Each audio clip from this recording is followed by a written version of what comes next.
Hey. So for those who are tuning in, bear with us.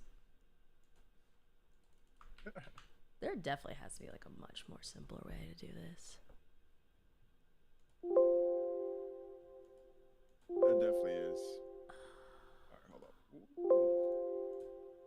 almost screwed that up. Please double check your stream. Oh, I gotta redo this. I'm not playing Marvel Rivals right now. I gotta redo this. I didn't. Okay. I just changed that. But Alrighty. Sorry, y'all. We're trying to get our lives together. I'm excited for this chat, though. Why is this not letting me? Okay, here we go. Alrighty. If you guys are good, I'm good. I'm just setting up my IG, so I don't know, Malik, if you want to do like a little like, hey everyone. sure, yeah. I'll go ahead and riff. What's up, everybody? Y'all know who I am, Malik Forte. If you don't, we got Aaron Ashley Simon in the building. Also, Ronell. I don't know your last name. What is your last name? I'll let you introduce yourself, man, because I don't feel like I don't got my host cap on right now. We didn't get you no cue card, couldn't even warm you up, nothing like that. Nah, just Ronell, a big close fist. Word up. Video games, video game takes on culture, fun stuff. You might like it, you might love it, you might hate it, but you're gonna have fun.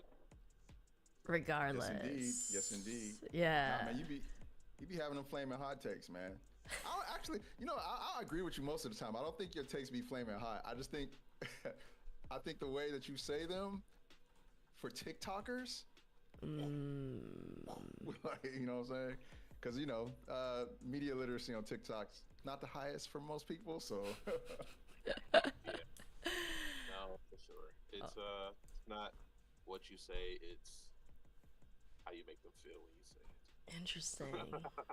Oh no, I feel y'all. Also, hi everyone, I'm Aaron. I'm oh my gosh, what do? I host in the gaming entertainment space, but I do a lot in the gaming entertainment space. So I'm actually really excited to get in this conversation. You gotta list some things. Oh my gosh, I don't know. I don't know. You probably have seen me on a stream like Malik.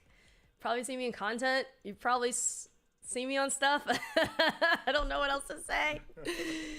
Yeah, but the reason why we want to do the stream was because, really happy you're able to join us. Malik and I have always talked about having these conversations about gaming from perspective of culture. Also, just even conversations about gaming from this perspective of quote unquote being like a insider and getting certain information. And one of that being that I know, Malik, you got your hands on Star Wars Outlaw. So I'm going to play the trailer for those who are just coming across or just want to learn more a little bit about this game. And then we'll get into it because the embargo dropped today. So I'm really excited about that. So let me get this going so everyone can tune in.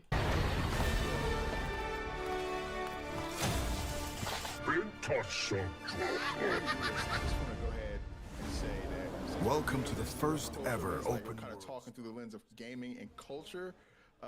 We got to do a little bit of the backstory before we talk about how the game actually is. Okay. You know what I'm saying? Yeah, of course. Go ahead. And I know, Ronell, you know how a lot of gamers reacted to seeing this game when it got announced. So, we'll talk about that. Yeah. So dive into that a little bit more. Like, tell us a little bit of a backstory. I also have some interesting facts to add later on about the actress who's behind the main character. But from you two obviously talk a lot about all different kinds of games on TikTok and just in the content in general. So give us a little bit of backstory of this, and then what were your thoughts initially when you saw the trailer? Yeah. For the most part, they announced this game. We knew that there was a Star Wars game coming from Ubisoft for a while. The leaks got out, but we actually got the first announcement last year at the Ubisoft Forward, which they do around E3 season, or I don't know what we call that period of time now without E3. But yeah, they revealed the game, and it was like, yo, another open world Ubisoft game. Yay! You know, a lot of people were kind of just like, I don't really care about that. And then there were other people who were pissed off because the main character of the game is a woman. There was a lot of outrage over that, as a matter of fact. So there was already kind of like a losing narrative being built about this game before anything else was revealed. People were already writing it off. Some of the guys, what they'll do is they'll kind of be like, I'm anti-Ubisoft, but really they weren't anti-Ubisoft. They're really just people who, you know, don't like the fact that this is a woman protagonist here in this game. And we see that in line gaming. You know, people will have their little culture war issues, but they'll kind of, you know, argue about other things, or they'll kind of hijack someone else's grievances and get behind those when really they're just, you know, on their culture war BS. So that's kind of how I saw it. How about you, Ron? Same thing, right? So with Star Wars specifically, there's been so many things in limbo with like games in general, right? We've heard game announcements, game leaks, games that have been canceled. EA is supposed to be messing with stuff, and so there's a whole slew of just anxiety dealing with Star Wars games to start. Finally, this was announced, and it's Ubisoft, so people are kind of a little janky when it comes to Ubisoft. And then, like Malik said, it was a woman, so now there's more hate coming toward it because it's a woman. And then, in the worst fashion possible, more hate came because of the woman's jawline. Wait, what? The jawline? Bruh. 75% of the complaints. A part of the huge grift in with the complaints that come with women in gaming, and specifically, as they'd say, Western women in gaming, is that you can tell the game is quote unquote DEI written, I guess, when there is a woman who has a certain type of jawline. There's a whole graph that they like to place on the women's jawline. That's how they judge, quite literally, whether or not a game will be good or bad. That is not a joke. That is a real thing. That isn't even some small, at this point, that's not some small crevice of the internet. That is a growing community. Yeah, it is. Zero gameplay aside, we do no gameplay announced. They didn't see a lick of gameplay, a lick of story. They simply seen Ubisoft, woman, and jawline and said absolutely not. Oh my god, that's crazy to me. Yeah. I think it was a lot of dudes who still had PTSD from Abby and The Last of Us 2. You know, they had like an initial, you know, guttural reaction from this. Yes. But what's crazy to me is like, you know, it's like the realization that like people look different, and that they have different cultures, different representation. They're gonna have different facial structure. This is just real life stuff. To me, it's just so weird that when there's real life components that are implemented into games, like gamers are like, oh no, this is too much. We can't have a woman like that. Yeah. We need her to be slim, thick, you know, big bosoms. Like what? Like, come on now. It'd be like space games where there's like aliens with like deformities and crap, bro, and they be tripping over like the facial structure of the main character. I don't get it. It's a wild mindset. It's interesting too, because that's I think everyone maybe 2 years ago would have agreed that is a absolute non-issue. Like all gamers, everyone. But since these grifters are fairly good at their grift, they know that they need something to start rallying behind these people, right? They need just like, there's this thing where like, if they say one thing that's correct, everything else could be a lie. You know what I'm saying? But people still believe it because they did say one thing that was correct. So it's a part of the grift. No one cares really about how super attractive like a character is. Like, no one has really cared about that for the most part. It's always been about the gameplay.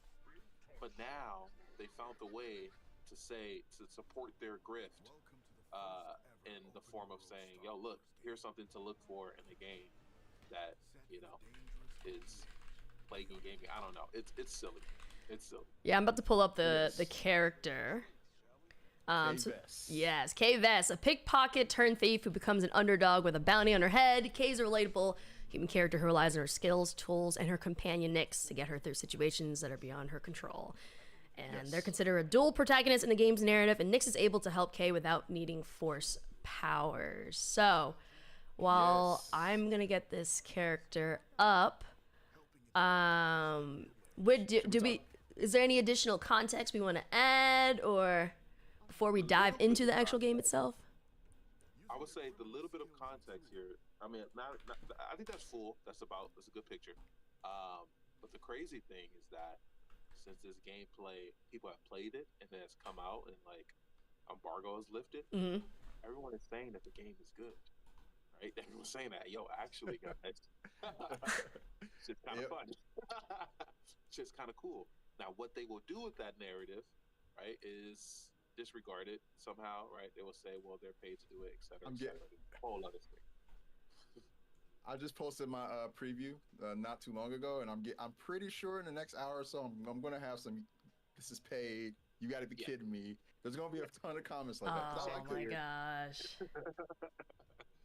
Yep.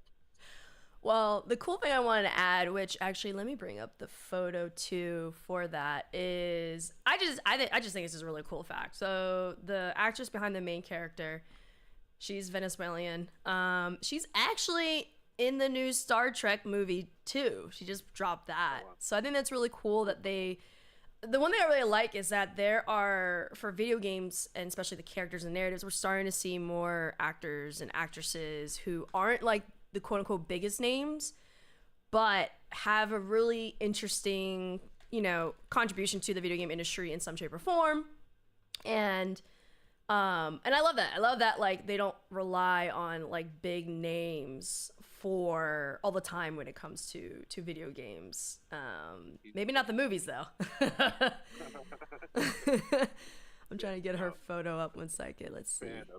Switching up the actors. Oh my gosh.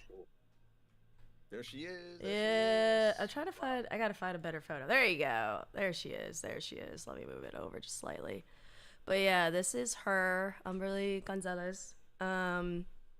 But I think it's cool. I think that like we're starting to see a lot more people who are able to enter into the gaming space that otherwise, like, in a way that it's authentic, and like, you know how gamers are. It's very much like they're very like, oh, we can't have people come in and all that stuff. But I think, unfortunately and fortunately for gamers, the gaming industry is no longer just about games anymore. Like it's a very multifaceted entertainment platform now. So it is.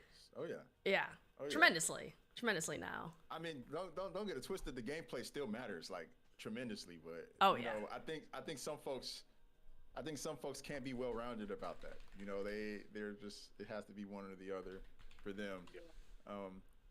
I do want to say though, I feel like we should talk about how good this game potentially could be, because I only played 3 or 4 hours, and I just got a really good first impression from it.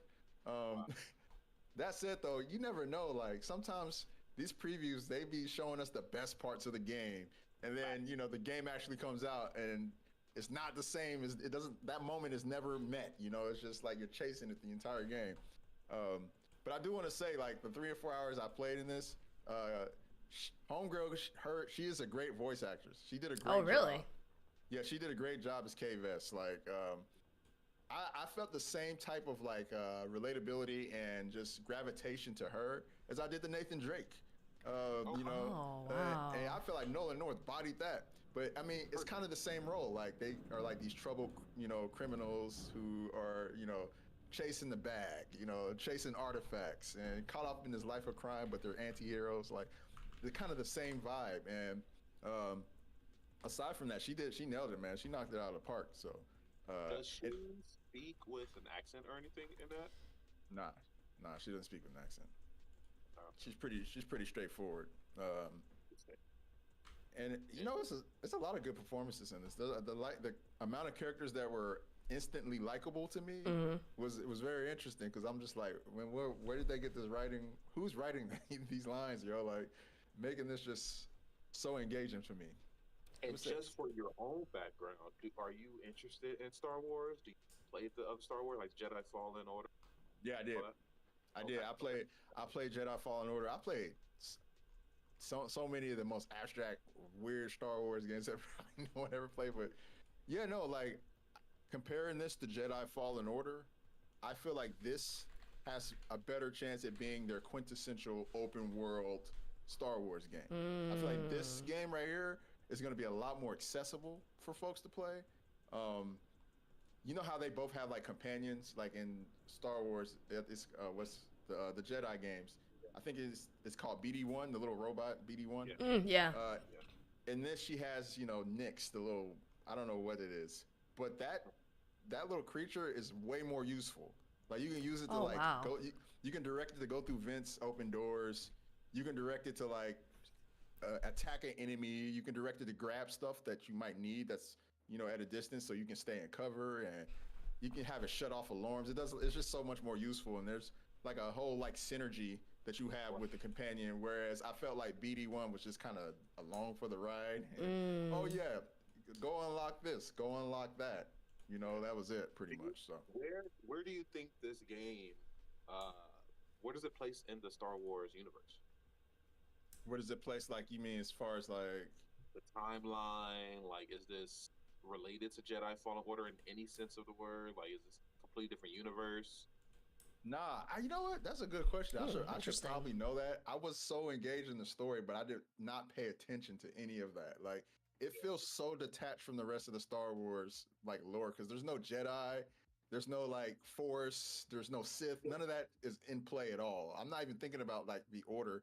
Like you see the Imperial like soldiers and stormtroopers walking around, and they're a part of it, but there isn't like a, what do you say? There isn't like a overarching like Force story or anything that plays a part of the other lore that we know. So I didn't even like pay attention to that. I was just so engaged in this singular story, and I thought it was really cool how like, you know, you're kind of getting this other aspect of the Star Wars universe with the criminal underbelly and all the different like factions and stuff like that. And you know, you can kind of choose who you want to rock with. There's like a interesting rep system, which kind of plays like a karma system in a sense, where if you steal from somebody and they see you, they're going to get mad at you and you're going to lose rep for that. And that's pretty cool. So yeah, I didn't expect this game to be as competent as it is. Like, I thought it was really going to be just another open world, you know, we were going to go here, shoot 'em up, bang, bang, fetch quest type thing. But it was different, bro. Like, there was like a full-on burglary mission where you snuck into like a Imperial spaceship and you had to like, you know, basically activate these little things, these little hovercrafts, and like walk next to them. And it was really cool. I was like, dang, like, this is creative. And another thing too is the level design was awesome. Ubisoft Massive, they always kill it on level design. Like the Division, I don't know who played the Division and actually paid attention, but like some of the stuff you see on the walls like was crazy. And they just took the Star Wars like lore and all the IP and all the imagery, and they went crazy with it. So yeah, I don't know, man. It was good first impression for me. That's like, dope. Yeah. I know a lot of people are like, Ubisoft, but I'm like, well, you know, it's a good game. Like, it's looking good.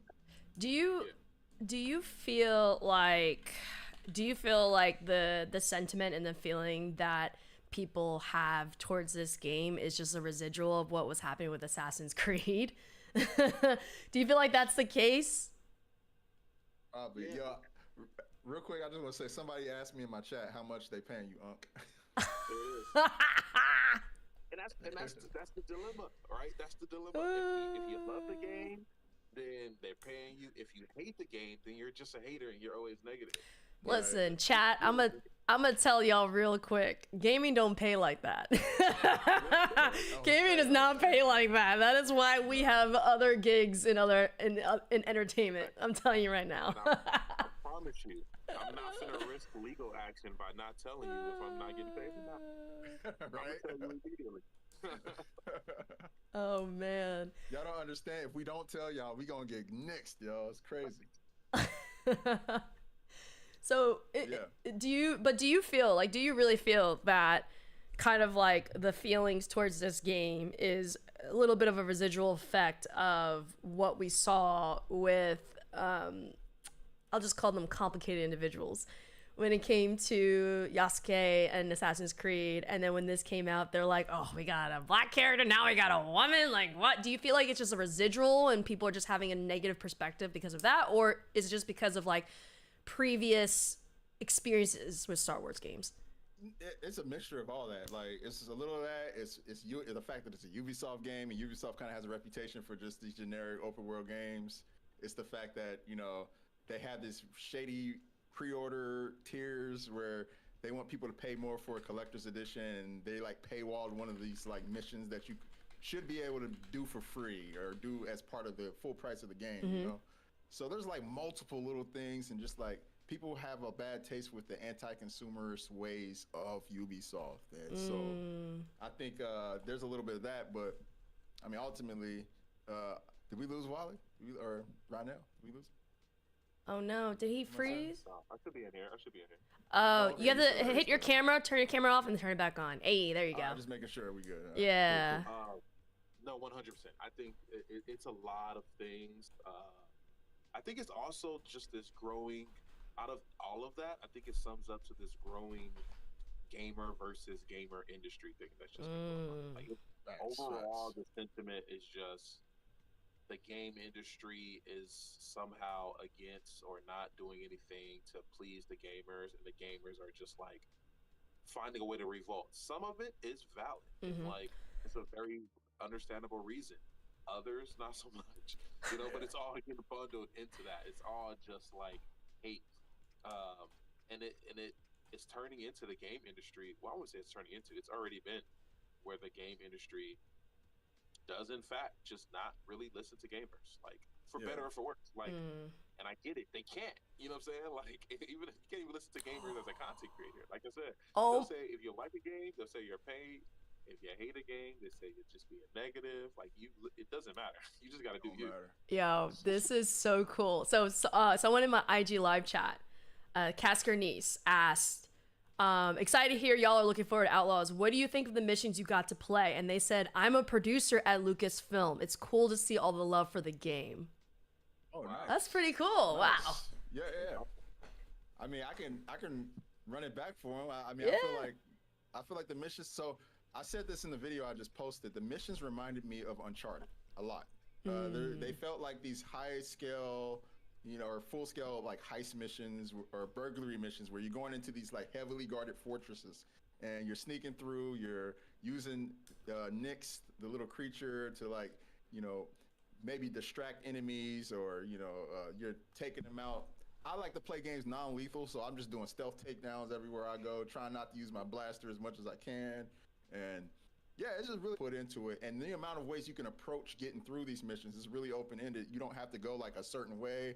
There's like vents here, or there's a way you can, you know, swing across and climb on this wall, and it's really cool. So I like them. And then the way they kind of integrate the story and the way that they make the set pieces playable, because a lot of games will have like set pieces where, you know, things will happen. In this game, you're kind of like playing through the set pieces, playing through these like very cool narrative moments.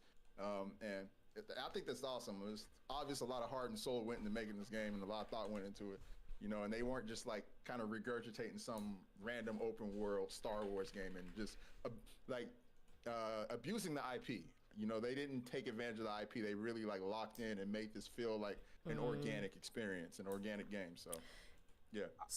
Go ahead. I would look forward to seeing, because you keep mentioning Uncharted, and that I've experienced really a single player experience that does set pieces since then. Like the way that the Uncharted did playable set pieces, where like you're playing it and then all of a sudden this crazy cinematic, what feels like it could have been a cutscene, is fully playable.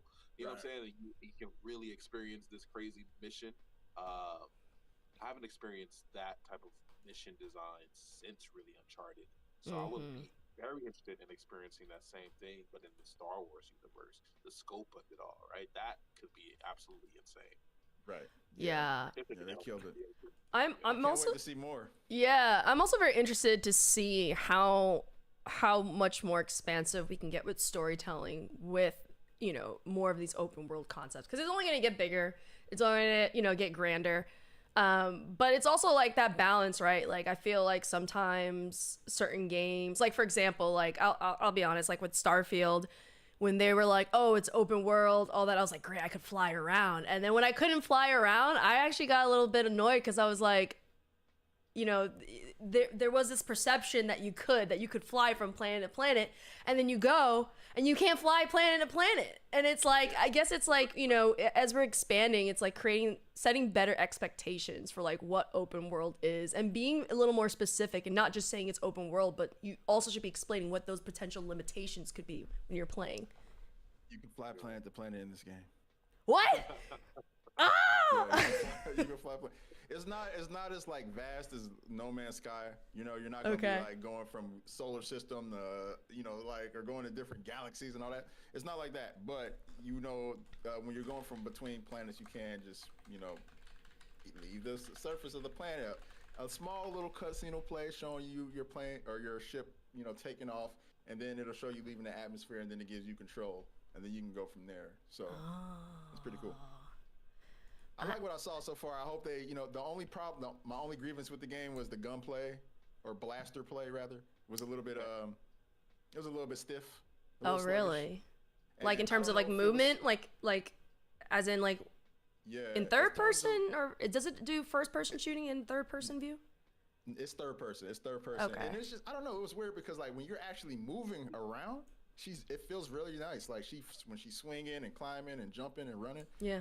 There's a little slide you can do. It's all really smooth.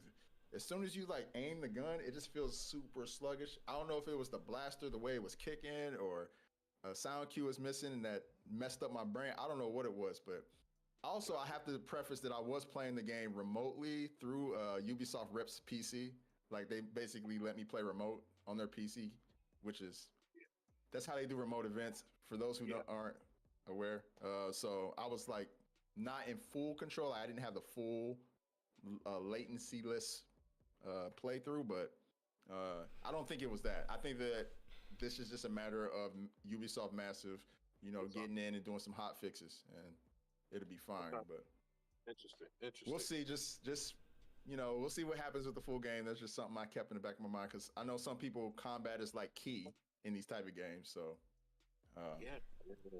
someone asked, is AI involved at all in this game in some way? Like in the development? You mean voice, or like an NPC like that, or like what do you mean by AI? I think they mean just AI, like SAG-AFTRA strike type AI. I would assume voice acting. I feel like that would be huge news. I feel like I would have known about it if it was. I am going to say no, but I mean, who really, really, really knows? You know what I'm saying? Like, but I would assume no. I don't think there's really they didn't use any AI for this. Yeah. Like for voices, I'm pretty good at like recognizing AI voices. I didn't hear anything like that, but we don't know if they might have used AI as part of their development process, like for coding or whatever the case may be. Like, there's tons of things they could have used it for. So, absolutely. I assume when people say AI, they mean the AI voices, you know, or AI art, and for those matters, I'm pretty sure it's a no. Yeah. Well, we have a lot more interesting topics to go through. For those who are in all of our chats, if you have any questions, just drop it, and we will be sure to answer them as we go. And even if you have a question from before, just let us know. This is very chill. It's a very chill conversation. But I do have a question from Mad Queen. What's up, Amber? How you doing? Oh, go ahead. What the leveling system and the skill tree look like for the game? They're very basic from what I saw. A lot of it is upgrading your blaster. You just gotta like keep like obtaining different items. It is an RPG, so there is kind of like a crafting type element there. It wasn't too complex though. It was really simple. I don't think anybody should go into this game expecting like some super deep action RPG on the level of like Elden Ring or something like that. It's not like that. It's very narrative driven. So, really light. It's more adventure with some light RPG elements. Yes, for sure. I would liken it to like Final Fantasy 16 in some ways when it comes to just like the balance of RPG elements and gameplay. So. Oh, and then I saw someone in your chat also mentioned dialogue, which we kind of went over with the actress Umberly Gonzalez. You said she did a really good job when it came to being in character. And then additionally to the dialogue, you were mentioning how like karma, like there's like a karmic system where whatever you do and how you respond, you know, comes into play. Yeah, it's a rep system.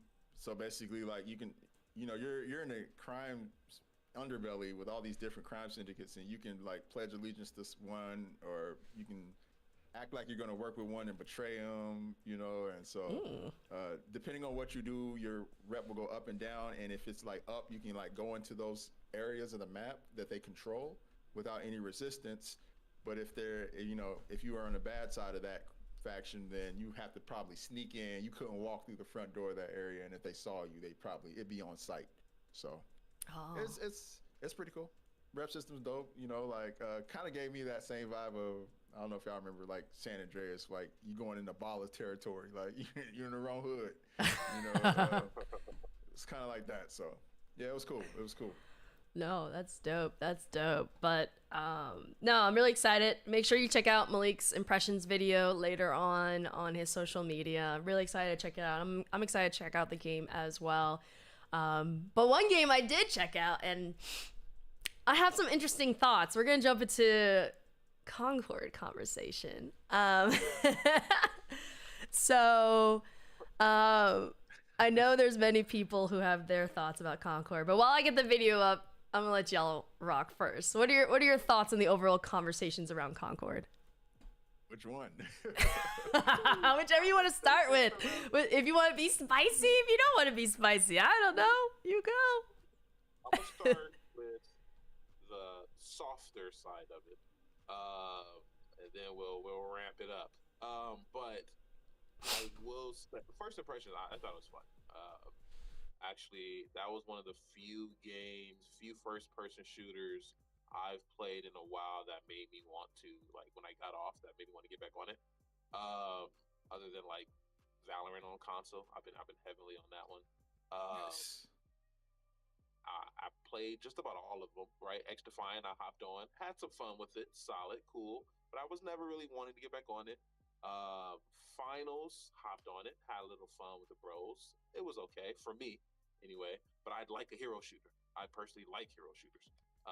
So I hopped on Concord, and it was pretty good. I mean, it plays like Destiny PvP, quite literally, which makes sense because basically the people who made Destiny and Halo made Concord. So parallels are there. But I will start off by saying that I enjoy it. I enjoy the gameplay of the game. Yeah.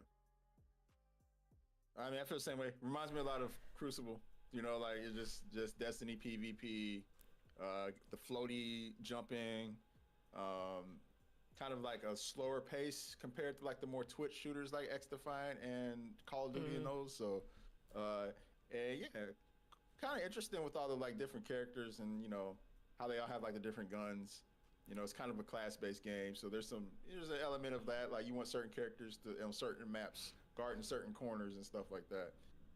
I like that element of strategy in all hero shooters. I think it's good. So, yeah, it's cool. It's probably not for me. I like things a little more fast-paced, but I appreciate it. I appreciate the game, man. It's polished though. It's a polished game. Like they actually made sure like there aren't any hitches in the game, which I always appreciate a polished game. Yeah, I ain't gonna lie. It was, I can respect it. I think it's nice, but it's not for me. I tried, and also like I don't know. I mean, when I tried the beta, I didn't really see, but I was like, I wish I could really like dive in and really learn the character's abilities instead of like having to select them and just going with it and just seeing. Because like I'm really big on that. I mean, that's the reason why. One, I like faster pace multi FPSs, and then also like I love the learning of like characters' abilities and stuff like that. That's also kind of like why I have Overwatch is still a little bit in my heart, because like anytime a new character comes out, like being able to dive in and really learn about the abilities and what's the meta and all that stuff, like you couldn't really dive into the beta as much by doing that, which for me that's kind of like part of the fun part for me. And, you know, I also don't feel like this is worthy of me spending money. Like, I think it's a solid game, but I don't think it's a game worthy of me, like, putting money down really for it. Yeah. See, that's the crazy thing too, because I think it's worth the money, but then on the same token, I feel like they probably should have put it out free to play because Yeah. I just feel like the way the consumers consume these types of games, like hero shooters, I think that mindset is already like this game is free to play. Like, I think that's part of the reason why Overwatch went free to play. And we already had other hero shooters that were free to play that came out, Paladins and whatnot, Lawbreakers. Overwatch went free to play so they could make that bread. That's true. Yeah. They knew they was going to rack up them $50 skins. Oh yeah. Oh man, listen. But I do agree though. That's something that I will say. I was kind of shocked to see. Not necessarily shocked, but like it really stuck in. Like gamers now at this point, right? Grew up on free to play games. Like free to play is like the basis now. Like they see like so many gamers grew up on Fortnite and Roblox and Warframe, you know what I'm saying, and League of Legends, Valorant, and you know what I'm saying. Like they grew up on games that are completely free, so it's a whole different standard for them. And unfortunately for Concord, hero shooters fit that just free vibe. Like I think it just felt like it should be free. You know what I'm saying? Like because there's other games that are free. It's like playing for a MOBA at this point. You know, like I can't imagine a new MOBA coming out that you just have to pay for because none of them do that. I think a $40 price is justified for that, given that there's no battle pass. I think it would be even more justified if there was no microtransactions for skins. They would have to sell a ton of copies though, and I just don't think that would happen.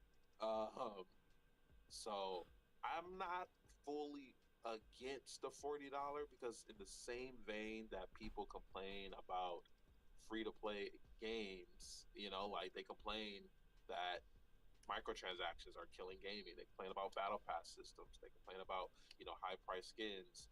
If you're free to play, there's a high chance they're going to have those things because they need to make money. So then Conquer comes out, it's $40, and the very least doesn't have a battle pass, and it's at least quality, and it does have a few more modes than other hero-based shooter games. It's just the culture. I mean, everything else is free to play, so it just doesn't fit. It just doesn't work. You know what I mean? Like it's hard to see that in. Yeah, and you know what?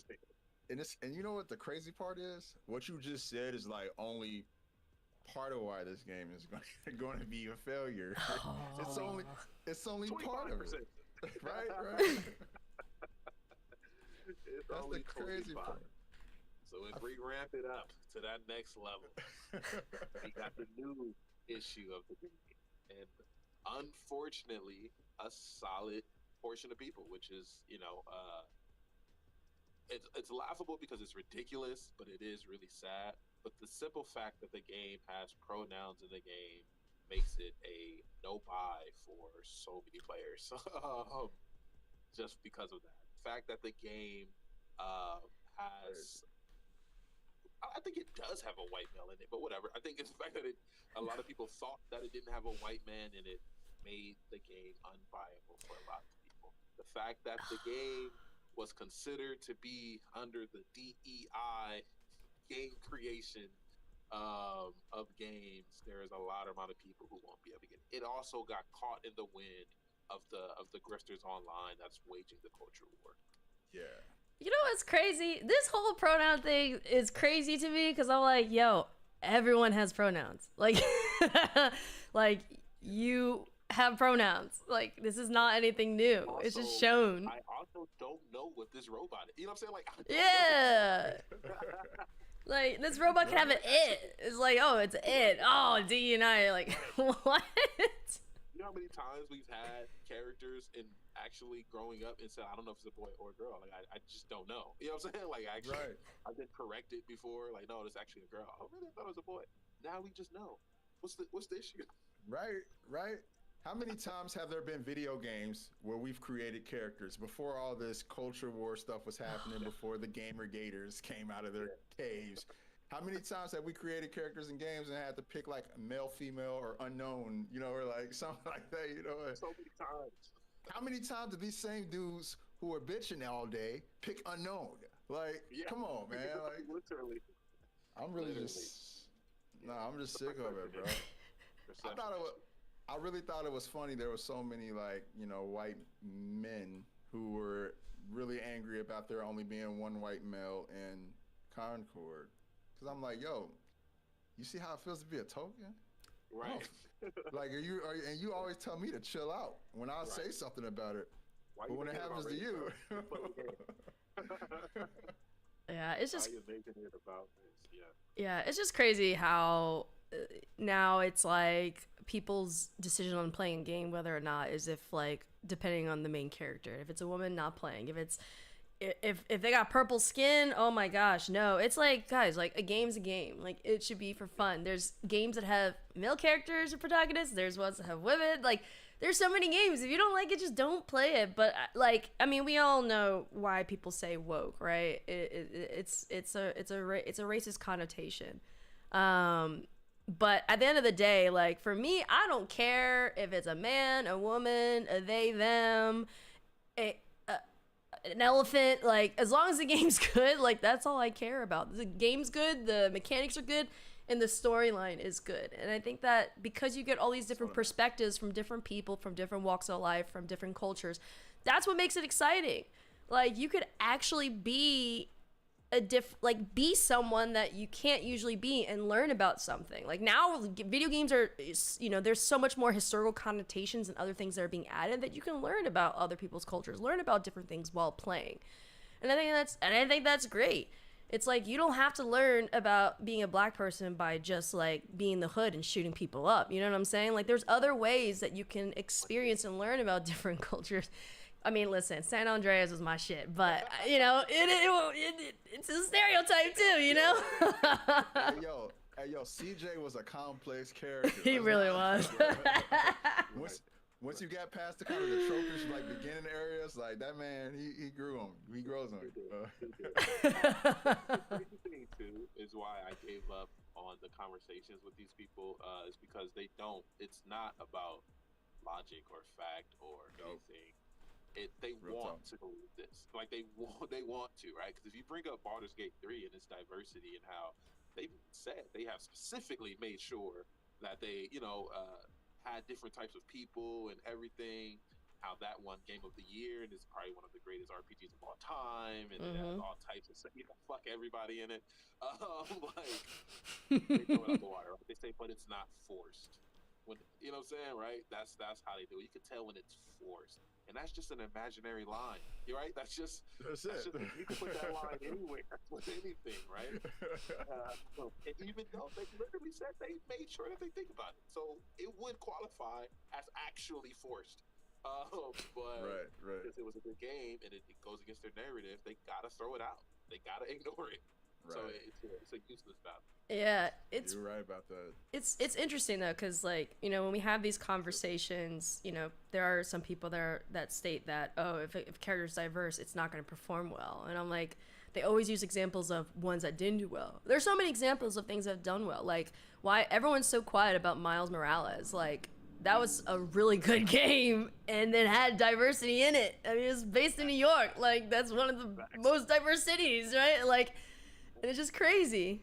On the flip side of that, that's part of the reason why I was upset with Forspoken's like reception. Oh, interesting. Because I felt like Forspoken, like while it wasn't this amazing game that like some folks were building it out to be when they were defending it, I thought the game had like a serious pacing flaw at the beginning. It just took way too long to ramp up, and we're in a short attention span day and age. Like you ain't gonna keep people.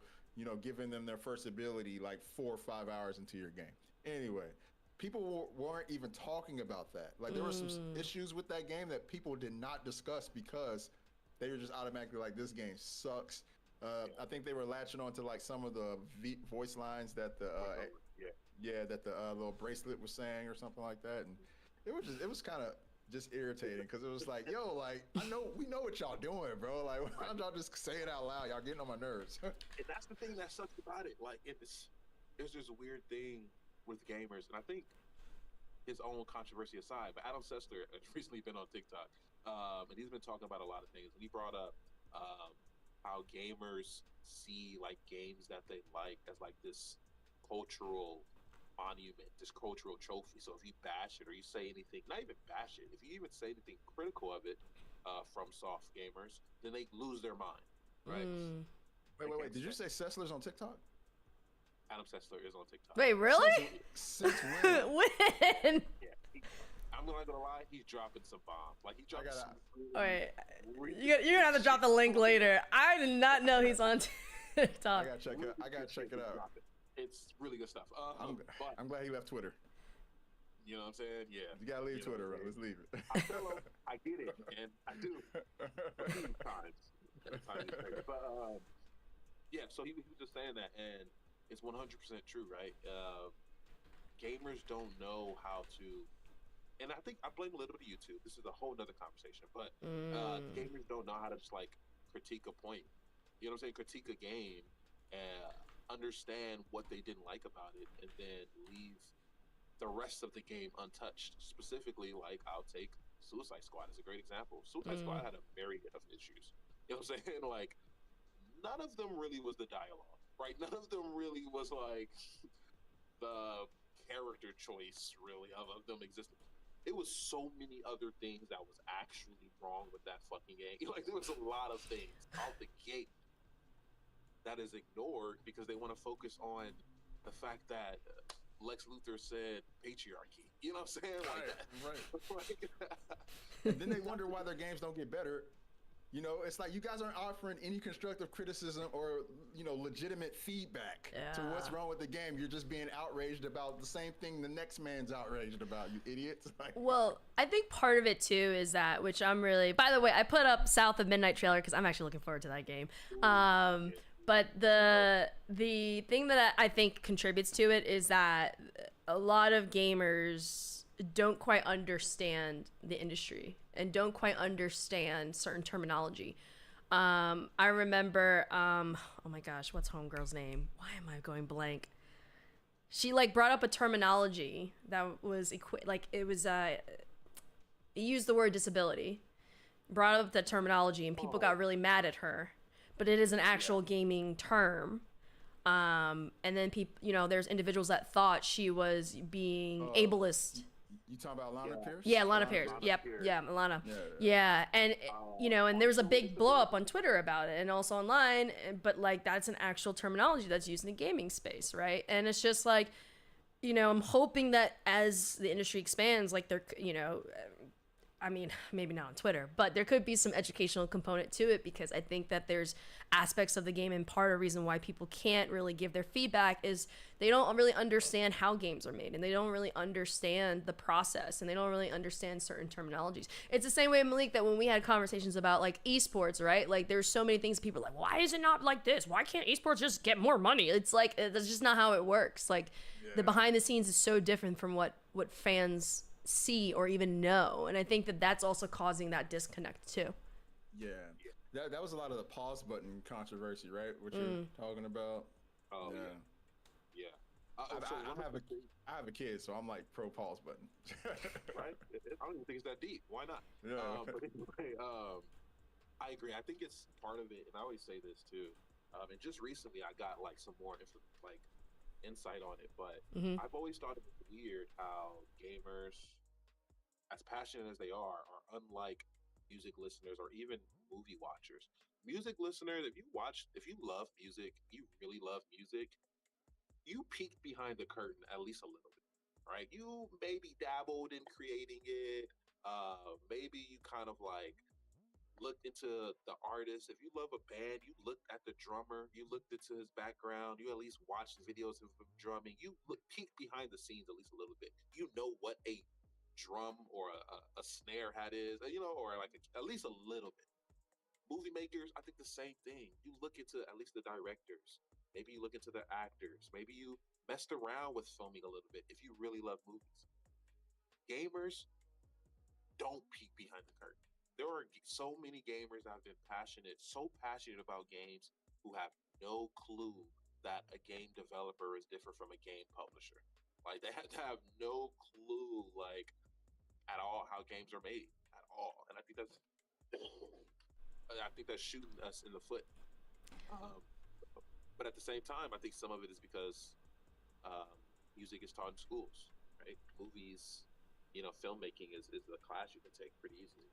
Uh, Making video games and everything is all hidden behind NDAs and shit. So like it's all locked up. Yeah, you're right about that. Yeah, I wish that there was just more respect given to the process of making a game, and folks understood just you know how much labor, how much collaboration, and how much time goes into making these things possible.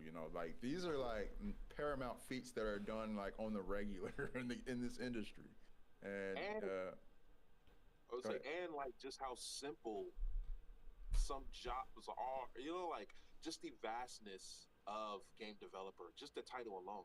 There's someone who just drew the trees in your game. They are a game developer. Like Right. they only focus on the paintings in the background of the wall. You know what I'm saying? Like that is a game developer. All the way Hmm. up into the person who designed the entire combat of the game. Like they just have no clue how that works. Yeah, Facts. but How do we do that? How do we get more people to care about that type of stuff? Like how do we get more people in? I know yeah. right now you mentioned like education, like just getting, they don't teach this stuff in schools like they probably should, like what else can we do though? Yeah, I think like when I did the hosted the Xbox extended showcase, I think stuff like that where like yeah, you have the main program for those who just want to see trailers and gameplay and all that stuff, but I think there should always be kind of like that extended component that allows people to really learn and understand more about the games. And there are people who want to, right? It's like you got to have the juicy stuff for all the people who are like, I don't care about anything, I just want the trailer and the gameplay. But then having some of these other things Yeah, where yeah, no worries, where you have like the developers, designers, and people really speaking about it. Like I actually really liked the extended portion for Call of Duty because I liked the fact that first of all we have omnidirectional movement, which I'm happy about that because I felt like that was a little like there was a little more stiffer movement in Call of Duty, especially when you like this they eliminated the slide cancel at one point, and so when they really dove into that and then dove into some of the other specifics and and especially like I mean I'm always pretty confident in Treyarch not Black sorry Treyarch COD games, but I think that like some more of those now that a lot of these companies are doing their own videos and showcase and they don't have E3s and stuff, I think doing a little more additional content to do deep dives will probably help with that a little bit. Yeah, I think definitely that, right? Just more transparency in general with games.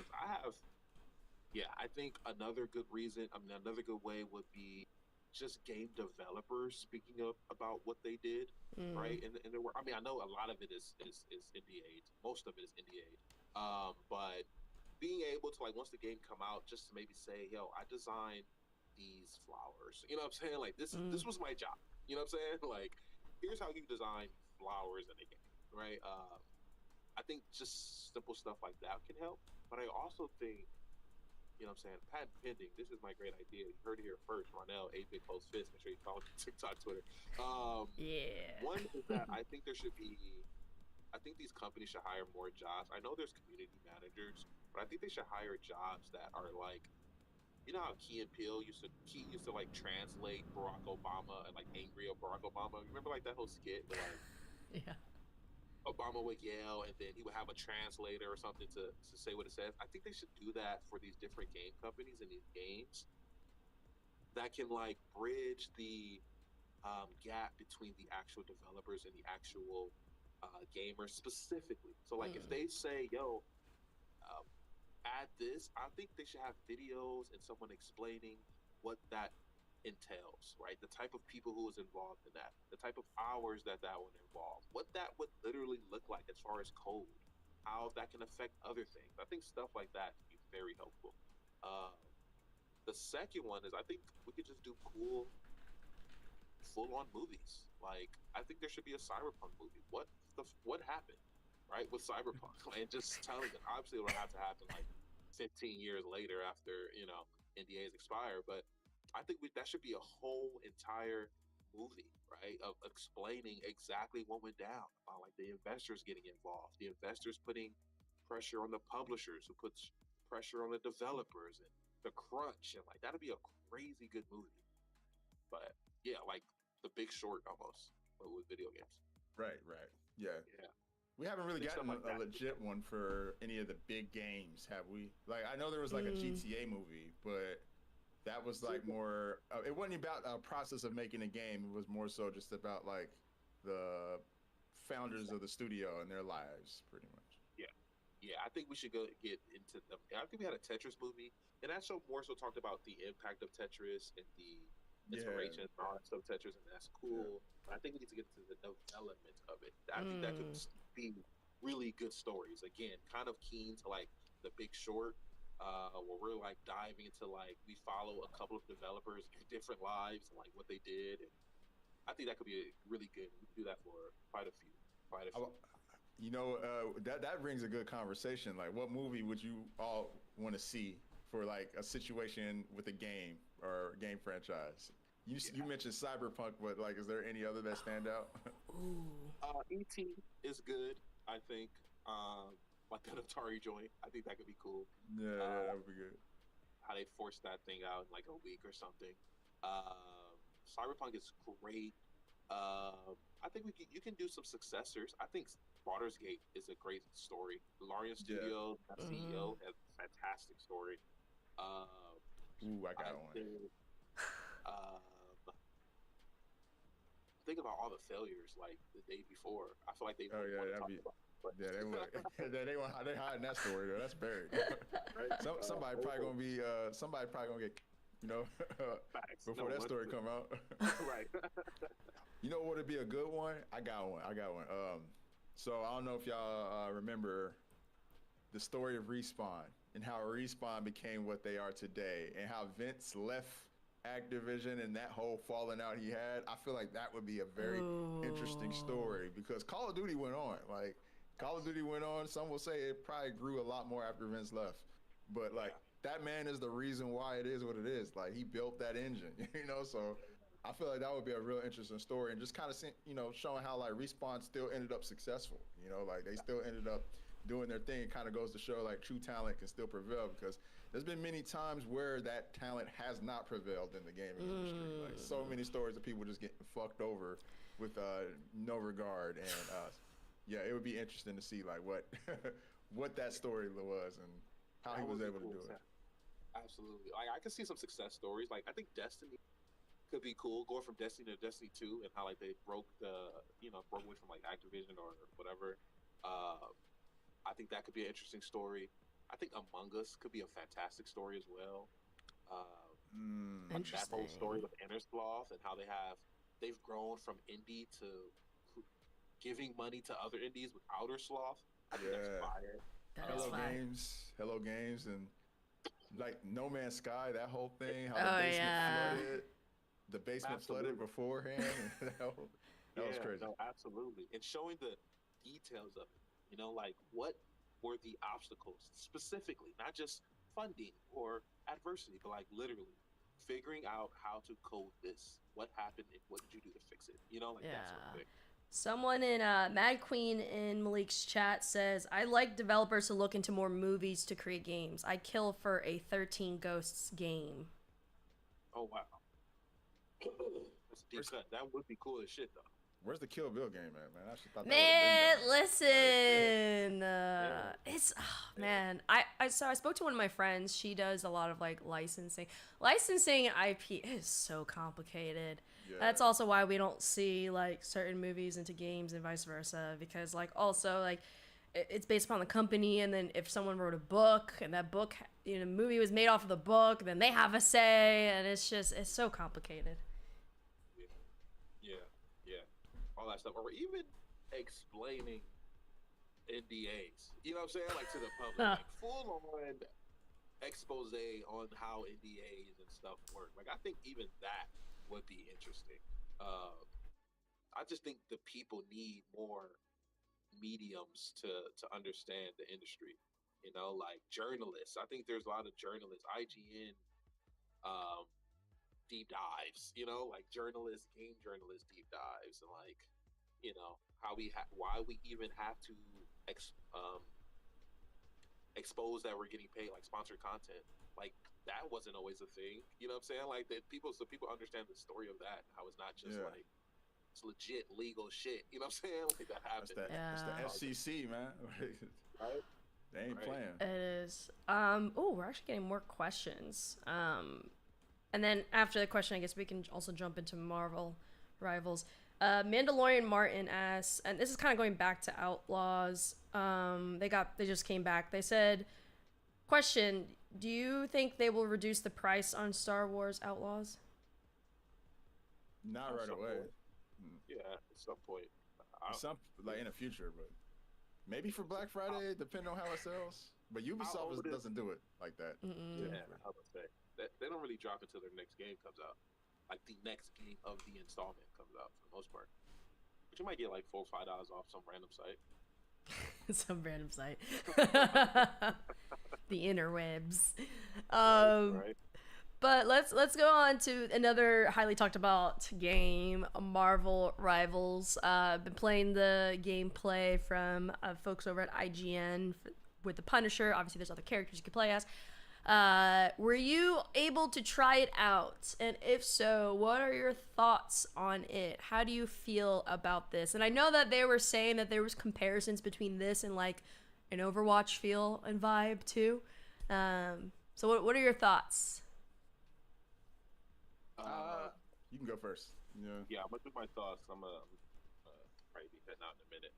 I would say it's the exact opposite of Concord, actually. Okay. Where Concord didn't have interesting character designs for a lot of people, Marvel Rivals got that. The art style, the character designs, plus it's Marvel. The shit's fire. It looks really cool. It's colorful. It's bright. Where Concord was slow paced, Marvel Rivals is quick and chaotic. Where Concord is first person, Marvel Rivals is third person. All that fun stuff. I think for a beta, for a quick free-to-play game, I think it's fun as hell. I do. I think it's really fun if you don't think too hard about it. The moment your efficiency, your comp, your pro build, whatever start to kick in, you start thinking about the best way to play, you're gonna realize, I believe, how broken it probably will be. The game has some crazy stuff in it. They just threw a lot of fun characters and cool over-the-top moves. That is fun for short term, but in my opinion, will get broken. People complain about Overwatch having one flying character, which was fair. It was kind of a big deal. You know what I'm saying? So Overwatch eventually added new characters to kind of help combat that. Marvel Rivals has 70. It has like 5 flying characters. And it's in third person, in which my opinion, it is hard to aim third person when someone is straight up above you. And I just don't, personally, I don't know if NetEase is going to put in the time to really, really get this game balanced.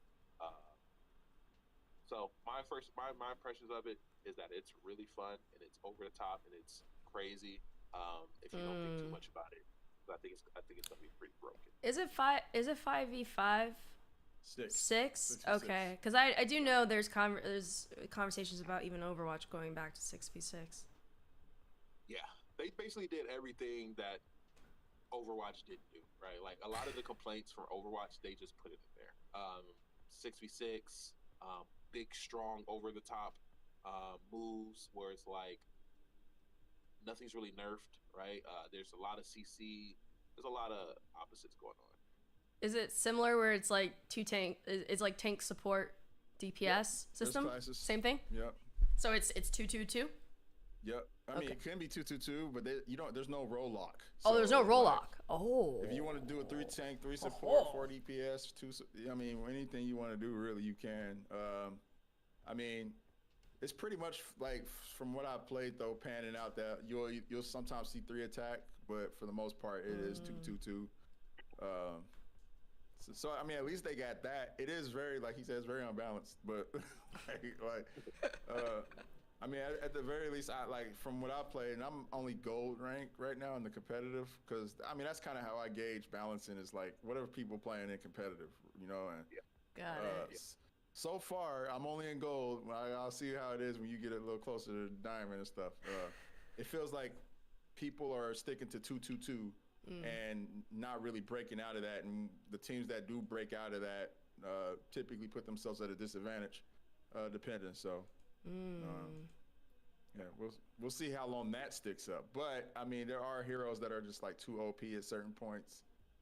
There are some heroes that like sometimes Venom just does not die. Like, Really? he just So does OP not with die, health? Bro. Like the cooldown on his little like extra shield is like super small, so like he'll jump in, he'll let you clear his life bar, hit his shield, get a full life bar. The cooldown will take as long as it takes for you to kill him again. He'll pop it again. It's just like we're not counting heals.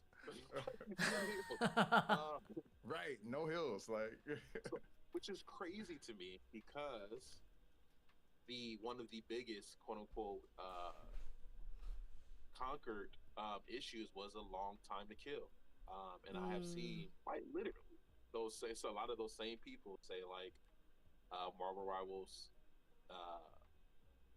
is quicker, right? When Marvel Rivals probably has a longer time to kill in a lot of instances than in Concord. But I think it's more so the instance of Concord just feeling slower and Marvel Rivals just being faster paced. That it just feels different, which is fine. But I just wish gamers was able to be able to tell that difference. Because Venom takes a goddamn year. It takes an army to take it down. Oh man. And I know a lot of the sentiment surrounding that is like good. Let everything be OP. I want that. A lot of gamers have said that, at least in my comments for videos, and I've seen in comments of other ones. But I don't think they fully understand that goes on the other side of the spectrum. True, like. Yeah, you want to be able to kill everything, but OP also means OP health, and Venom is crazy. Like it's frustrating trying to shoot him all day. And he's got everything. He's like, so you can tell like what characters from Overwatch they tried to like layer other characters with. It's like Venom is obviously supposed to be Wrecking Ball, you know, where he does the swing and then he turns into a ball and kind of slams down, and it's just like imagining Wrecking Ball, but with like way more shield and way more damage, and he can has a. This is crazy, dude. It's crazy. So like another sentiment is that it's just beta; they'll fix it, and I get that, but like that's a lot of tweaking. Like it's a lot of gamers who's like, I mean, a lot of players, heroes, whose fundamental build is just wow. Like I think it's more than just a number tweak. A lot of the time.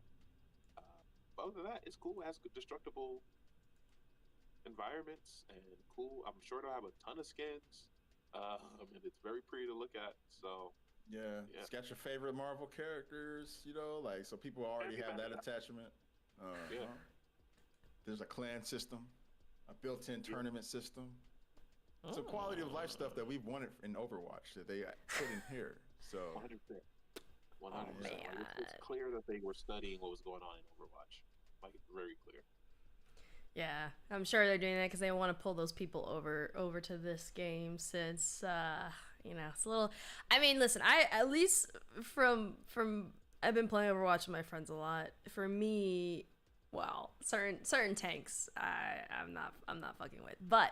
Overall, I'm having a good time, but yeah, I do wish that there was other components, and also the season takes way too long now. I feel like I'm like, all right, I just got through the battle pass. Like, what is going on? But I know y'all. We were supposed to do an hour. We ended up going over. It's all good. But for those who are tuning in, we really appreciate you all joining us today. We wanted to try and have this conversation. This is the first of many gaming conversations we're gonna have more guests, have more fun, and hopefully be able to bring you guys more inside information when it comes to just video games and the gaming industry as a whole. We all are very lucky to get access to these games as well as get privy behind the scenes, so we want to continue the conversation around gaming. For you two, what do you want to leave everyone who tuned in? There's definitely people really enjoyed our program today, so I'm excited to do more of this. But what do you want to have people walk away from today's conversation? First off, I want to say I appreciate you, Gene, and all the folks in Twitch. I know I haven't been communicating. We were in the middle of the convo, but thanks, y'all. Thank you, Amber, Mad Queen, everybody on TikTok. And yeah, I think the last thing I want to say is make sure y'all follow Wally, man. I feel like from a culture standpoint on TikTok, gaming culture standpoint, there's nobody doing it like this man Ronell right now. So yeah, make sure y'all hit that follow button. What is it? 8-bit closed fist on TikTok. Is TikTok your main platform right now for these discussions, or is there anywhere else you'd be? Right now is my main platform. Soon to be YouTube though. I have a really cool show with a really cool host. Her name is Larkseen. Nice. Who's gonna be on my my host with Zeno Robinson, who's producing it, who does some cool stuff. Oh, wow. I know Zeno. Like Hawks and stuff like that. Trying to get into that G4 type of style show, and I got a little bit preview of it on Instagram. Checkpoint the show, and more stuff comes soon. That's dope. Hey, and have y'all on the show too. Yeah, of course, 100% always down. And everyone, I'm Aaron Ashley Simon. You can find me at Aaron A Simon. I do gaming content, but I've actually been expanding a little bit outside of gaming. I like to call it culture. I just like to highlight entertainment, whether it's music, sports, video games. Also, another thing too, Malik and I are going to bring some special guests on. We actually, one time, we've had some rappers come on and talk about gaming and stuff. For those who don't know, Malik and I used to work in the music industry and kind of still do. So we plan on actually bringing some artists and athletes and people on to talk gaming with y'all, creating a safe space for them to talk. So definitely follow all of us on social media and stay tuned for the next stream. If you liked this stream, if you liked our conversations, tweet about it, comment about it, share about it, post about it, do all of it. It helps every single one of us for what we're trying to do moving forward. So we really appreciate everyone. Much love, everybody. Alrighty. Bye, everyone.